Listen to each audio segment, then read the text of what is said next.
I'm in the big leagues, told them don't miss me. Ballin' like Houston, ayy, feeling like Whitney. I need a bag, bruh, send it through quickly.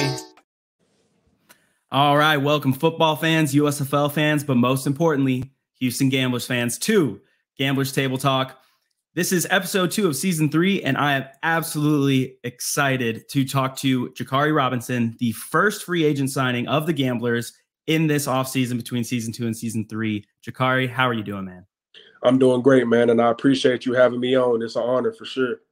Dude, I appreciate having you on, you being able to come on. This is exciting. You are one of the easiest people it's ever been to schedule the interview. You responded instantly. I asked for a time. You said yes. Everything was just immediate. So this has been really smooth sailing. For my first interview of this offseason, you know, I told you before the show, it's been a little while. So you made it very easy for me, and I'm very excited to get talking to you. I also told you that it was fun researching you. You seem like just a very down-to-earth, cool guy. And so you're from Talladega, Alabama, which I asked before the show, how often do you hear the Talladega Nights jokes? Is it every time? Every single time, because honestly, that's for most people I meet, especially since all the, I came up north for college football and stuff. Mm-hmm. That's if they don't reference to it, I got a reference to it. That's the only way they be knowing where I'm from. So, that's NASCAR track, yeah. I'm just impressed that, already in this interview, it seems like you already know what to do with your hands. So that's cool. Yeah, that's no doubt. That's from Talladega Nights. Yeah. So Talladega is known for racing, but how was the football scene there? You went to Munford High School and you lit it up in high school. What was it like? Because Alabama, it's huge in college football. What's it like in high school football? I mean, honestly, I feel like the Alabama scene is nice. I feel like for real, with it being a whole bunch of small towns, like it's not as many like super teams as like Florida or Cali. But if you go and look at the players, like it's a lot of ball players everywhere, man. So, the scene was very nice. And, for me, I was always just a hard worker and love hitting people. So it didn't take me long to start, showing out and stuff. So, the scene was nice and I enjoyed it a lot. Man, it seems like you enjoyed it because, let's see, you were a top 25 center in the nation coming out of high school, and you were a top 75 player in the state of Alabama. Some had you listed as a 2-star recruit, but some had you listed as a 3. We're going to go with 3 because you play like a 3-star, 5-star recruit. So you come out of college or high school, you're going into college. You end up going to Cincinnati first. What made you decide, hey, I'm going to go complete 180 on the U.S. map. I'm going to go from the bottom to the top. What made you want to go sit, play in the snow a little bit? I think the biggest thing with me was I kind of wanted to go experience something that I'd never experienced, and with me being from Talladega, being from the country, you know what I mean? I just kind of really, really wanted to get away, really the part of Talladega where I'm from, it wasn't too much good stuff happening anyway. So that attracted me. And then, the head coach, Tommy Tuberville, and the O-line coach, I forgot it's Jim Grimes, JB Grimes. They were both well known at Auburn, as you probably already know. So just talking to them, and really, I just told myself, like, I wasn't even trying to be biased, but I knew, like, once I started getting on the camp scene and stuff and seeing stuff, I'm like, the first decent D1 school to give me an opportunity, and I ain't gonna say decent, but you know what I mean, big name, I was gonna take it. And then they offered me, and then I already knew and then I seen what they had, and already knew it was a go. And then it was just a bonus that after I committed, Coach Fick ended up taking over that January. So just blessed to be in that position. Well, Cincinnati is well known for its offense, especially the past few years. And you were a part of that, a big part of that. You redshirted your freshman year, but then your sophomore year, game 7 in the season, there was an injury to the starting center, and you came in and you took his job basically until you left Cincinnati. What was that like, being thrust into the opportunity mid-game? I mean, it was definitely interesting because, just being on the sideline, and it was around the 4th or 5th game of the year. And, when you're a 2 and you're a young guy, I'm just thinking, like, there's no way I'm going to play. And then I don't know if you know of Tavion Thomas that was balling at Utah. He had came in and ran up our center's back, and I seen he wasn't getting up. And it kind of, I was shocked I'm like, wow, this is really about to happen. And like you said, from that moment on, I was just able to take off with the position, before a lot of things happened. My last year in Cincinnati, I got COVID, during the season. So, it was missed 2 straight weeks. And then on top of that, my backup came in balling, Jake Renfro.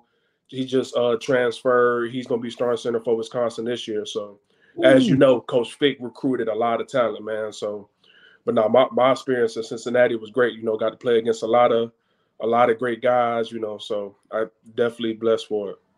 And you played against great guys and you put up numbers against them. A lot of the stats that, when you're going into offensive line, I wish they kept better stats of pancakes, how many times the running back came off your butt to go for a number of yards. But what they do keep track of when they're talking about offensive line is the amount of rush yards that the offense gets. And you guys broke a record, a 48-year-old record at Cincinnati. It had been standing since 1970, and you guys rushed for 3,113 yards that season. I mean, that's crazy. No doubt. I like asking when it comes to offensive line, what do you prefer? Do you prefer the run blocking and putting up over 3,000 yards as an offense, or do you prefer more of the pass block? Honestly, I ain't gonna lie. I prefer my favorite play is for me to pull out an open space and be able to be the lead block.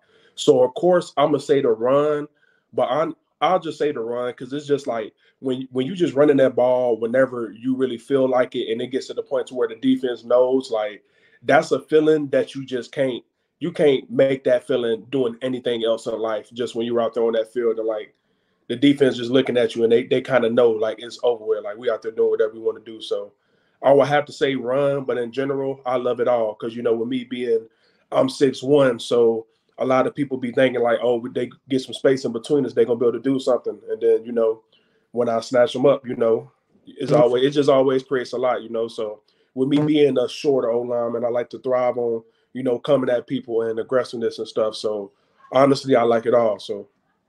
Man, I don't underestimate it because, 6'1", which still you're much taller than me, but 300 pounds. And watching your highlight tape, you absolutely loved putting in those screens and those pulling plays where you just come out into open space. And like you said, it's your favorite thing, lead block.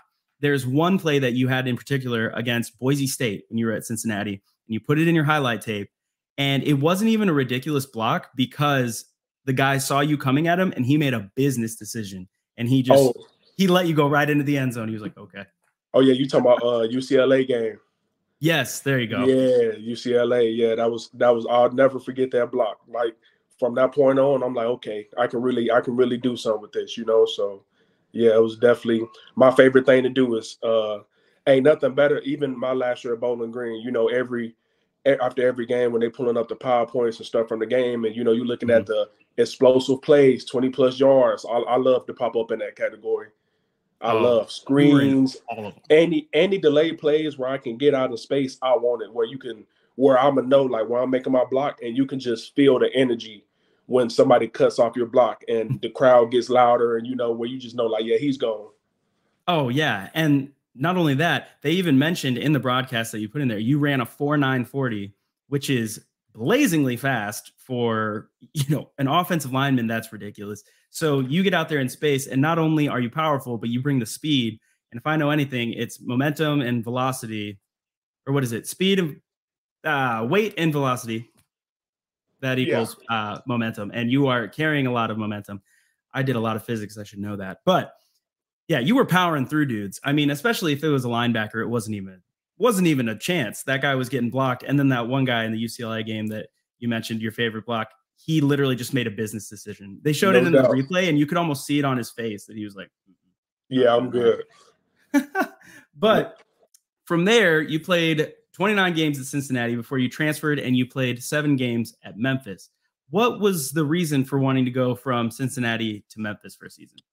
I mean, honestly, just because I knew, man, I was so fed up by how things went. You know what I mean? And it really wasn't even nothing for me to be mad over. It's part of the game, You miss some games and somebody comes in and they play good, and whatever happens. And honestly, I could have stayed and had a chance to play next year somewhere. But, with my emotions, I was ready to go. And then, honestly, just talking to Memphis, it just seemed like the perfect opportunity. I think that's the thing about the portal too.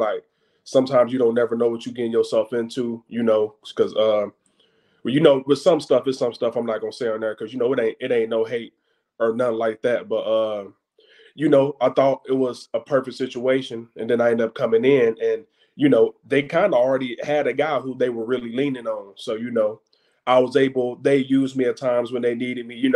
I think the funniest thing I take from my time in Memphis was, you wouldn't guess what my nickname was from the O-line coach, what he called me. What? Lucky Charm. Because every Why? time I got in, like, we scored, like, super fast. Like, whether it be some freak pass, fade, run, it just be, like, the randomest thing, And it's like, I still never started a game there, but I got some good game reps or whatever. So, it just seemed like the perfect opportunity. But I felt like, honestly, I just felt like I was recruited as, like, a backup plan, pretty much depth. Like, we know what he can go in and do. But, towards the end of my season at Memphis, I had to realistic with myself. I'm like, I'm not here to be a depth guy. No disrespect. I still talk to the center. I'm cool with them boys like that, but I ain't come to be no depth guy. So, that's how I ended up hitting the portal again. And from that point, even when I hit the portal, I had some pretty bigger schools hitting me up and stuff like that. But I wasn't even focused on the politics of the game. I'm like, I don't care where I go. I just need to get on the field. And when I get on the field, whatever's going to take care of whatever, So that's how I ended up at Bowling Green. So, but You definitely forever back to Ohio. Yeah, like, definitely go. Forever grateful for my time at Memphis, because I went from being a Cincinnati, Remington Trophy watch list, people asking me like, what you gonna do, to people asking me like, are you gonna declare, to people asking me like, dang, what you gonna do, are you finna leave, and then going to Memphis, and then just going through that, man. I think it was just all a blessing, just to humble me, and then coming to Bowling Green and just trying to finish off what I started. And now I'm able to get into this situation after Calgary. But I know you're finna get to that. Yes. Well, before we get to that, the Houston Gamblers, who you have now signed with, they played in Memphis last year. And I was going to say, what was your favorite thing when you lived there for that 1 year playing? What was your favorite thing about Memphis itself? You talking about football or just in general? Let's go in general. I want to see. In general. Because I went to Memphis twice, and it's an interesting city. It is an interesting city. I think overall, I just loved it because it reminded me of where I'm from. Like you just know you're somewhere like down south. Like, you can just feel everything about it. And then it was even funnier going to Beale Street because, you'll have, it's like, not trying to say nothing, but it's like you'll have a gang right here. And you'll have a gang right here. And then you'll have somebody's grandparents right here. And then you'll see a little kid right here. But it's like, it don't be no problems. Everybody just mind their business. So I think that's what I love the most about Memphis. It just reminded me kind of my hometown in Alabama.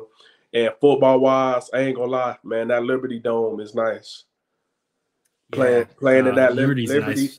And I played in the Liberty Dome. I played in the Liberty Dome against Memphis and for Memphis. So I got to see both ends of it. And I love the field, man. I love the field, and their fans are rowdy. So definitely had some good times there. And, I got a chance to meet some really, really good people, Calvin Austin, a lot of guys who are doing their thing now. So. Oh, yeah. And Beale Street, definitely my favorite place. Going to Memphis, I mean, I watched the Gamblers lose week 1, but the cool thing was after the game, my brother and I got to go to Beale Street, and it still felt like a good trip. And I got to, go see the Gamblers play in person. But that is a cool place. Who knows if the Gamblers will be there next year? I can't speculate on it, but it's cool that you already have that kind of connection, that now all the players on the team, they've been to spend time in Memphis. They got to know it. You got to know it in your football career. So it's just a cool connection thing, No doubt. But you go from Memphis to Bowling Green. You go there and you play 10 games. You missed your first 3 games there because of a transfer waiver issue. Is the portal just, I feel like it's something that everybody talks about. They talk about the transfer portal, but nobody really understands how it works. So what happened that you weren't able to play those first 3 games? Pretty much because, Memphis had different rules. Like, for real, when people hit the portal, coaches at all the different schools, like, they have different rules. Like, when I was in the portal at Cincy, I just wasn't with the team. But everything else was normal. I was still getting my money. I was still going, academics, everything. The only thing was I wasn't going to work with the team. At Memphis, when you hit the portal, they cut your academics off. So they cut my academics off, and when I'm talking to them and stuff, I'm blowing them up and they're not responding. And by the time I had already struggled in my summer class, so by the time I left, I left, I was already academically ineligible, and I didn't even know it. So and they didn't figure that out until I was already at Bowling Green for like a month. So we spent literally that whole off season and all the way up until the season trying to get declared. And it's crazy how the portal worked because, you know, the easiest way to get your waiver to pass is by somebody getting passed who was in your same situation. Mm-hmm. Memphis had somebody who transferred in my same situation that got cleared for a waiver. And somehow the waiver was not in the NCAA. Like, it wasn't in the system. It wasn't nothing. And the only reason we was able to get it because the person who was over my waiver at Bowling Green, he ended up going to the University of Memphis to work under somebody he knew, and he digged the waiver up through their system. Really? Yeah. So it's like that's a whole waiver that's supposed to be in the system that's not in the system. So that's part of, and literally just having that waiver, I got cleared that fast. So that just shows you how corrupt it can be in a way, you know? Yeah. Because like, why is that waiver not in the system, you know? Yeah, and also affecting your academics. I don't like that. Yeah, but you got through it.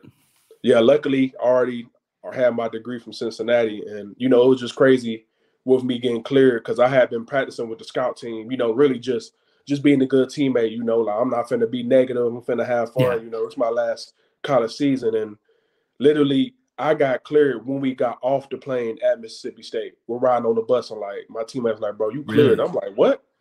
And my coach had tweeted it. I had only practiced with the offense like 6 snaps that whole week, and literally got in and we scored first drive, and you know things were rolling. So, man, sometimes things lucky charm, lucky charm. That's what you are, man. That's cool. Right. Like 6 snaps, you come in and score on the first drive. That's crazy. Yeah. I ain't played much of the game, but my first and last drive we scored, and you know, just me not really. I ain't gonna lie, I was practicing, but you know how it is when you're not playing during the season, like. Mm-hmm. And then so it's like I wasn't even getting too much crazy work, and then just for me to go out there and you know be out there with a lot of those guys who got drafted and stuff like that, you know, working with them, like you know, doing what I do, you know, that was just confirmation in my mind. And it was also crazy that week I was talking to an NFL scout. And he was like, you know, he was just telling me to keep doing what I was doing. So I felt like that was just God just talking to me, like, don't give up on your dream. Well, I'm glad you didn't, because look at you now. But we had talked about it before the show that I'd mentioned, you know, you worked with the clean team when you were at Bowling Green, and you talked about how it's a different environment when you go from somewhere like Cincinnati to Bowling Green. And you had kind of jumped into it, and I told you, wait for the show. Like, I want to hear this answer. So we talked about the clean team, and you started talking about the difference. What is the big difference when you're talking about going from Cincinnati to Memphis to Bowling Green as far as being on the football team and all of that? I mean, it's just totally different because, you know, even at Cincy or Memphis, like if you want most people that work, they work because they can. Like if you're on scholarship, you don't have to work. You're making enough money, especially with NIL now. You're making enough money to where you don't have to worry about nothing. You know, I'm at Cincy, apartment paid for, never even had to put my name on the lease. You know, just everything is taken care of to where you literally do nothing but show up with your stuff and you just go to school and play football. And, you know, it was different, you know, coming from that. And then, you know, coming to Bowling Green and, you know, they're not paying for housing. They're only giving a certain amount of money. So, you know, a lot of people on the team working, you know, you go from going out to eat with your boys every week to everybody, you getting out of practice and some of your teammates telling you like, man, I don't even got no food at the house right now. Oh, so, you know, I think it was just overall just a humbling experience. And, you know, for me personally, the whole spring ball, you know, literally I'm working out in the morning, going in there benching 400, squatting 6 or something, going home, trying to chill with my wife and daughter and do homework all the way up to like 3 or 4. Then I'm going to work 5:36 and I'm not getting back till 3 in the morning and repeating that process all the way through spring ball. So it was a lot of nights where I'm sitting to myself like, man, it just made me look at everything from a different standpoint. I'm like, man, I'm grateful, you know, to still have this opportunity to play football. And I'm just going to do everything to make sure regardless, you know, that I can keep playing football. So just that my whole Bowling Green experience was definitely just helped me look at everything from a new standpoint.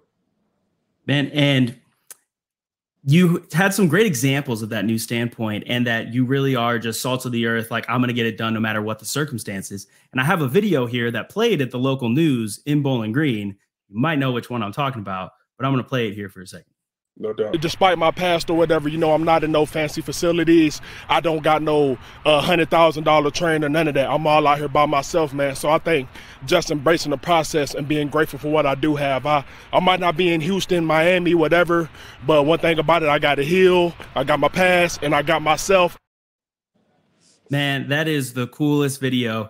Earlier in the video, it was a lot of new stuff, and I didn't want to get caught for copyright or anything because that is their story. But you literally went out there, you were prepping for, your pro day, declaring for the NFL draft, and you go out, it starts snowing. I think it said it snowed something like 3.5, 4 inches, and you decided you were going to go run hills.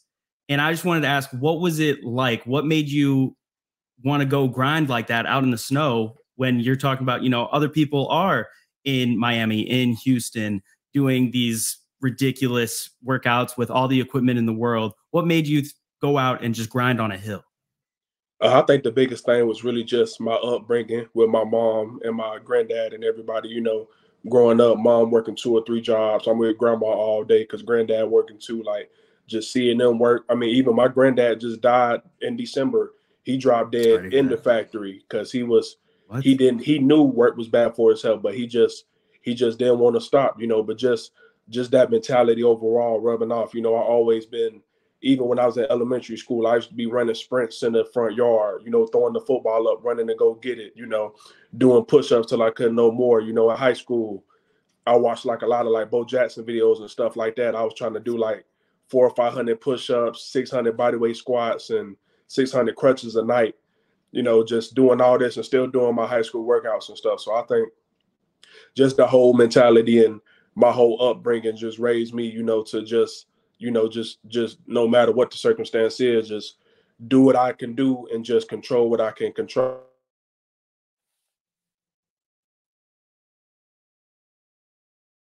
And even outside of, I stayed in the trailer park, man. I used to be walking around with my lawnmower, knocking on people's doors, like, can I cut your grass, $10, $20? So just my whole upbringing, I'm grateful to have been brought up. My mom made sure we had everything we need. We didn't have the luxuries and stuff, but we had everything that we needed to be successful. So I'm grateful for that, but I'm grateful for the struggle that we went to. My mom still lives in the trailer park, and it's one of my goals to get her out of that. So, well, that's incredibly inspirational, and I'm so sorry to hear about your grandfather, but obviously his mentality and his work ethic are flowing through you and still on example for just that right there, the way you play, the way you've been grinding, and how you're still working that hard right now, going through 3 different schools, going through Canada, which we'll talk about in a second, and then now in the USFL. That's pretty impressive, man. Not a lot of people can do that. Appreciate you, man. Making a lot of people proud by doing all this. But I mentioned it, Canada. So you go from, working as, in a janitorial role while working through college, playing football. You come out, you get ready for the draft, and you do your pro day. Then you end up going to the CFL. What happened there? What made you go and sign with the Stampeders for training camp? Because honestly, I mean, I went out and I'd say a decent pro day, because one thing that I can't regret was I was training too hard. And I pulled my hamstring a month before pro day. And pro day was my first time running full speed. Pro day was like March the 20th. That was my first time in March running full speed. So, of course, my times and stuff were slower, but I still put some good stuff out there. But overall, I received some interest, but honestly, wasn't nobody talking about nothing except for like rookie the tryouts, you know what I'm talking about? Like just rookie mini camp and stuff like that. And it's like, don't get me wrong, rookie mini camp's good, but I'm just looking at it from an angle of me already being, NFL, they're looking for every reason not to sign you. I'm already 6'1", so it's like I ain't want to risk me going there and them just telling me like I'm too short or something like that. So when Calgary reached out, and I know at the end of the day you got to bet on yourself, but I'm just trying to think from a standpoint, like Calgary reaching out, I know for sure I'm guaranteed at least the whole preseason, because I know I'm going to get down there and I know I'm going to do, the field's not going to be a problem, and so I ended up just saying, forget it, I'll go out here in the CFL and, at the end of the day, playing 2 preseason games to try to put some good film out there. So whoever sees it, I know regardless if I do what I'm supposed to do, I won't be a free agent for long. So that was my whole philosophy for going to the CFL and, you know, getting to the CFL. Overall, man, the CFL, it was pretty fun. And, you know, just getting used to other things like the D lineman being lined up a yard off the ball and other stuff like that. I felt like that helped my game a lot transitioning back to American football. So I'm definitely grateful for the experience. And, you know, even with me going to Canada and knowing, you know, most people don't know, like in the CFL, a certain percentage of the roster has to be Canadian. They do 12 starters except for 11 on each side of the ball, but out of the 12 starters, at least 7 had to be Canadian. So Americans run into the problem of, like, you can't even really judge camp by who's doing the best because it's going to come down to the American-Canadian ratio. And also, with that being said, center and guard are Canadian positions. So, you know, I went down there knowing that, yeah, literally, they're Canadian positions. You know, you might see American every once in a blue moon at center in the CFL, but mostly center and guard are Canadians and tackles or Americans. So I went down there knowing that it was going to be hard for me, but my whole goal was to, like, just put whatever I can on film, because regardless if I put it on film like I know I can, then I ain't going to have nothing to worry about. And I literally got cut from CFL June the 3rd, signed with the USFL, a futures contract June the 8th. And then, 3-4 days ago, that's when I was finally claimed. And that is an interesting thing that we haven't really seen yet in the USFL. And I wanted to talk about your experience in it, is that you were signed by the league itself. I just signed that contract when I was a free agent, and I just put my head down, and I ain't been doing nothing but working up praying, you know, because I've been, you know how it is when, especially after that first cut, man, I'm just saying, like, man, I know I'm too good. Like, I could be playing somewhere. So I was just working and praying. And, you know, Jim, I haven't even actually talked to the team yet, because Jim Pop, the president of the USFL, the same person who called me to sign me to the USFL, called me like, yeah, you got claimed to the Gambler. So I'm like, yeah, that's nice. And I mean, I'm still smiling from it, man, but that's interesting because I did not know that was the process. So just hearing something like that just makes me more grateful. And, you know, it makes me feel better, like knowing I did something right. So, you know, my goal is to just make sure they keep seeing whatever made them want them to sign me. So. Heck yeah, man.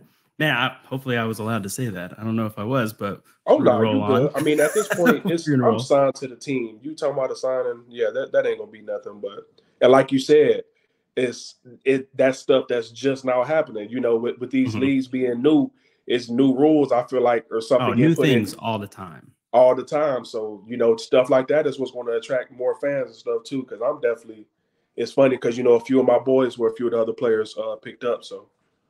Really? Which teams did they end up on? Austin Myers, Pittsburgh Maulers. Yes. Me and him both transferred to Memphis at the same time. He was an Under Armour All-American and went to play at TCU. And then, yeah, we both transferred to Memphis at the same time. So me and him are still close to this day. He called me today. We both got signed. So. Oh, dang. Well, that's so cool. Then, it's incredibly interesting that. Yeah.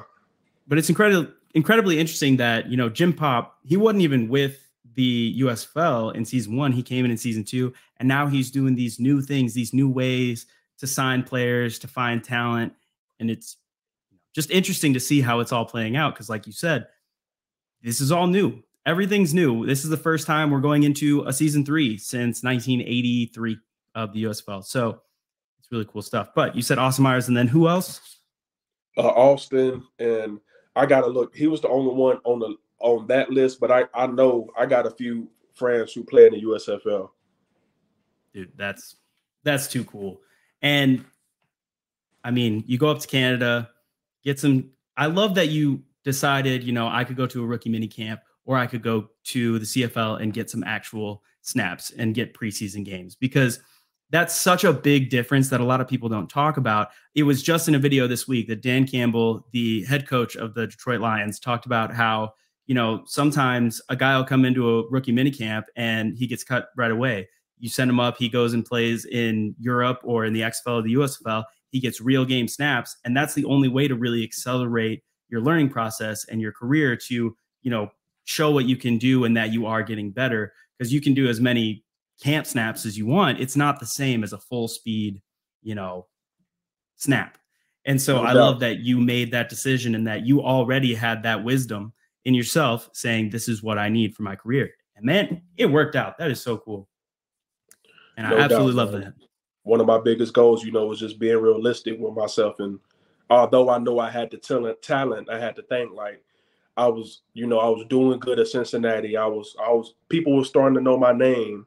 And then I went to Memphis, and really my name really started to pop then. And then the season hit, and like you said, I only played in 7 games. And literally when I transferred from Memphis, like people didn't know what was going on. Like I was hearing, like when I was like finding agents and stuff, like agents were talking to some GMs, and some NFL GMs were thinking like that I wasn't even playing football no more.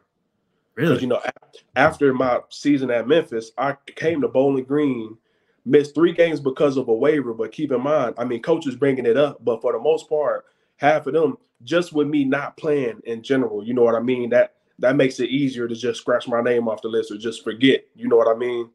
Yeah. So I was able to do what I could at the end of the season, but just going through all that, man, that was definitely interesting. So I just told myself I'm gonna be grateful for every opportunity. If I make the most of it, I'm gonna end up where I want to be anyway. Well, that's a great mentality to have. And, like you brought up earlier that you didn't want to deal with the football politics. That's just kind of a part of it sometimes. And it gets weird. You have a waiver problem at Memphis and suddenly GMs think that you aren't playing football anymore, crazy stuff like that. Right. But you kept striving and you kept going towards your goal, which in a previous interview that I read, you put that your goal is to show kids that you can make it out of any circumstance and make something out of your life. And I just kind of wanted to touch on that and ask, where does that goal come from? And is that still your goal now in this interview, a new interview? Maybe your goals have changed. Yeah, no, I say that's definitely still my own goal. Every day, especially with me training and just everything else, I just try to make myself uncomfortable. And, like I said, just try to make myself as comfortable as I can. And then when it's time to actually cut the lights on and do what I do, everything just gets easier and flows faster. So that's definitely my goal, to just conquer and just kill everything that I do. Because, a lot of, especially people from my hometown, man, there's still people will root for me, but it's a lot of people that counted me out, when they ain't see my name in the draft, a whole bunch of other stuff. Like, so I'm just excited to, keep giving people reasons to click on, like, wow, he's still playing, he's still doing this, he's still doing that, and hopefully I can be an example for somebody out there. Cause I know even where I'm from, it ain't just, it's a lot of talent in Alabama, but just my like specific towns and stuff. It's a few ballers and stuff, but it ain't nobody really just popping in the NFL or, USFL and stuff like that. So I'm trying to, show a lot of kids back home, like, man, we can do this, we can do this for real. Well, you're paving the way and you're showing them. So that's a fantastic answer. And I love that goal. So I'm glad it's still your goal. And then the last thing before we get into the last segment of the show, I saw that you got married not too long ago. Your lovely wife, Gabrielle, and you have a daughter, Rhythm. Going through football, the football life does not seem very easy, especially a lot of people just saw how crazy it can be in that show, Quarterback on Netflix. They saw how much time it goes into football and training and all that. And I wanted to ask, as someone who's getting married in less than 3 months, what is it like to have someone? Thank you. What is it like to have a wife with you going through all this, all the craziness that, just supports you, and that you had put in that interview that she's your rock, and every time you have to leave, she's holding it down? Oh, no doubt, man. I think it's just, just having them two, man. It just makes everything a lot easier. You know what I mean? Like, yeah, having a child and a wife ain't nothing average for a college student, but just them coming in my life, you know what I mean? I felt like it was just perfect timing. Because with the one thing like people don't talk about, well, people do talk about more mental health coming up and stuff, man. Like, it's very easy to lose yourself, you know what I mean, when you're sacrificing so much for a game and stuff like that. Like, so much stuff be going on, you be having to ask yourself, like, who am I outside of football? So I think just meeting them, just helped me. And then they helped me to, get back to a lot of things that I got out of habit of. When you leave home and you in a whole other state and you on your own, you lose hold of some of the stuff that really matters. You know what I mean? I was partying and, doing whatever your typical college student do. But I think at the same time, like, you got to have fun. But at the same time, you came to college for a reason, like to stand out, to give yourself a chance to not only play the highest level, but, you know, be financially stable, you know, everything that come with it, you know, just so I think just having them in my corner, you know, is just a bonus, man. Ooh, I absolutely love that, man.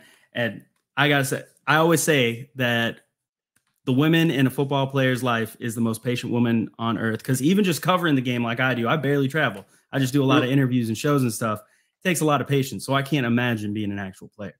So the most patient women in the world. She's so mad at me hitting the field, but yeah, she understands. Like you said, she patient. She know when you want to stand out, what it takes. You know what I mean? So. Absolutely. Well, it sounds like you have two great girls there in your life. That is awesome. And so let's go into the last part of the show, which is the rapid incoming breakdown, which is where I just ask you a couple questions, not necessarily football related. And you just answer with the first thing that comes off the top of your head. This is a way to get, you know, some non-football content, you know, show people a little bit more about you, a little bit more of your personality. Cool? No doubt. All right. Question number one. Thing my head. First thing that comes to your head, man, just the answer that feels right. So question one, if there was a Jakari Robinson movie, a movie all about your life, who plays you? What actor plays Jakari Robinson? What actor plays me? Mm-hmm. Can it be like anybody? Anybody, man. That's a great question. I enjoy it. I think it's funny because it shows a lot of how people see themselves. I think it's cool. If somebody, I don't know. I just can it be somebody older than me? Yeah. Then I hope to say Ray Lewis, because that's my inspiration. Really? Yeah. Oh, that's man. That's the way I want to be, you know, the way he is. Like, that's my goal. Ray Lewis jump in and he's getting into acting, his first full feature-length film playing Jakari Robinson. That's cool. That's a cool answer. I get a lot of Michael B. Jordans, you know. I don't know who else. There's a lot of Michael B. Jordan answers. No, I don't know too much about their background, but I feel like, you know, we just talking about relating. I feel like Ray can walk in the room right now. If we talk, like, it'd be like we known each other for years. That is so cool, man. I've actually, we interviewed in one of our first interviews before the USFL, the initial USFL draft, we interviewed the nephew of Ray Lewis, which was really cool, Cecil Cherry. He lights it up in the FCF, the Fan Controlled Football League. Oh, that's nice. He's a linebacker. He goes hard. But Ray Lewis comes from good stock because Cecil was an incredibly nice guy. But question number 2, what is your go-to workout song right now? My go-to workout song? Silence. Really? No music. Yeah, like I'll be playing some music sometimes, but my go-to when I really want to get that good work in, I don't want to hear nothing but me breathing harder and me hearing like, yeah, shake back. I gotta shake back. So, because when you take that music away, like, nah, that's when you see how bad you really want it. So, wow, Jakari, you were the second person to say that, and I thought the first guy was insane. So that's impressive, man. Because it's just, you know, I work out, I go to the gym, and it's so hard. If my headphones die midway through the workout, it like ruins my workout. I'm so mad. So to hear the people who can just go in there and self-motivate and push themselves to do it, that's impressive. That's like very impressive. To put up, you know, if you're maxing on, let's say, squat, and I think you put up 640 in your highlight video? Yeah, it was one of them 620 or 640. Saw him up there, man. Now, let's say it was you and the guy next to you also put up the same number, but he has headphones on. It's more impressive that you did it because you're just doing it off sheer will. So that's crazy. That's so no doubt. Dang, man. All right. So question number 3, who is your favorite superhero and why? My favorite superhero is, growing up, it was probably the Hulk. Because I was always on the chubby big side, you know, but it was funny because like I worked out so much. But if you just looked at me, you could tell I was strong, but you never could tell I worked out as much as I did until like you feel my hands on you or something like that. So until you tore your shirt off. Yeah, I mean, that was the goal. You know, I don't got the beach body yet, you know. But yeah, the Hulk, I think the Hulk was always, because I grew up, even outside of football, I love lifting weights and like doing push-ups and stuff like that. You know, I grew up on push-ups and all that. So the Hulk, I know for that sure. feeling. Yeah. That's awesome. I don't know. I don't think I've gotten the Hulk before. So that's a new one. I've interviewed a lot of players. That's a new one. Your second one for silence. First person for Hulk. You're already killing it. Now, question number 4, the last question. Who is your biggest role model in life that isn't an athlete? That isn't an athlete? I definitely have to say, like I said earlier, probably my mom or my granddad, you know, just seeing them get up and go to work. Like my granddad was literally dying and he knew he was dying and he was still going to work. You know what I mean? Because work was hard and he knew he shouldn't have been doing it, but that's where he felt in the craziest way. That's where he felt most comfortable, you know, and, you know, that's the way I feel on the field. And that's the way when I feel in the weight room, when my legs get the burn and I don't feel like doing another rep. And you like, well, I'm thinking like, well, now I'm gonna be thinking like I got to block, you know, whoever this USFL defensive lineman is, like he already might be talking to the Packers or somebody right now. So I got to make an example out of him. So, you know, just I definitely have to say probably my mom or granddad, you know, just for instilling that hard work and, you know, and just letting me know like I can take it as far as I can take it. You know, even in high school, like my mom, she working all them jobs and she telling me like, you know, you go to this camp, you can't get new shoes, you can't get new this. And she literally just did what she had to do. And I'm literally going to camps, getting like 3-4 offers at every camp I go to because, you know, everybody will see me in person since I'm shorter. So definitely them, you know, they showed me the way and they helped pave the way. That's a great answer. Jakari, that is 4 for 4 great answers in my first interview of the offseason. So I absolutely love that. And with that, Jakari, we have come to the end of the show. And when we get to the end of the show, we call it the end zone. And when we reach the end zone, I hand the floor over to you because I do this show to promote the league, to promote, you know, the United Football media, but most importantly, to promote you as a player and as a person. So if you have a shout out you want to give, you know, a brand you're repping or just a message to Gamblers fans, the floor is yours, man.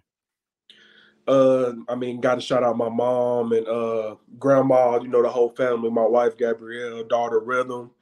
Got to shout out my agent, Darren Wilson. He be doing this thing, and I love he work as hard as me. That's how I know we're going to be a great combination. And to the Gamblers fans, man, I'm ready to work. You know, I ain't even going to say too much because, you know, that don't matter at the end of the day anyway.